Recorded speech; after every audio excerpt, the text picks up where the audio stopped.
Ayo, ada yang tahu ini apaan? Ini tuh cheesecake KW yang kemarin tuh viral banget. Ternyata modalnya itu di bawah 10.000.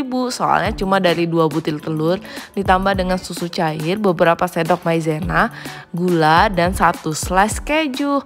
Bikinnya tuh gampang banget, tinggal dicampur aja semuanya, dimasak dengan api yang kecil, diaduk-aduk hingga rata, hingga dia menjadi kental kayak gitu deh. Setelah kental kita bisa tiriskan, dicetakan.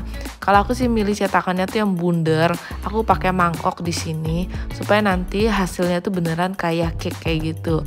Nah, sudah gentel gini tinggal ditaruh di cetakan, didiamkan atau dimasukkan ke chiller kurang lebih selama 2-3 jam.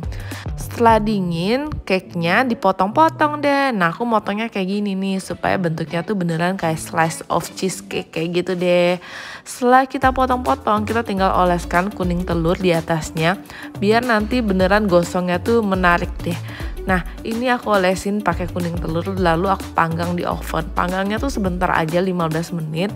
Pakai api atas aja, nggak perlu api bawahnya, dengan suhu 250 derajat.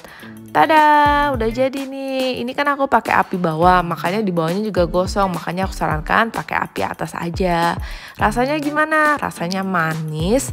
Cheese-nya sih kurang berasa. Kalau kamu mau tambah, lebih baik tambah cheese-nya. Tapi teksturnya aku suka sih. Selamat mencoba. Jangan lupa like, comment, share, dan subscribe ya.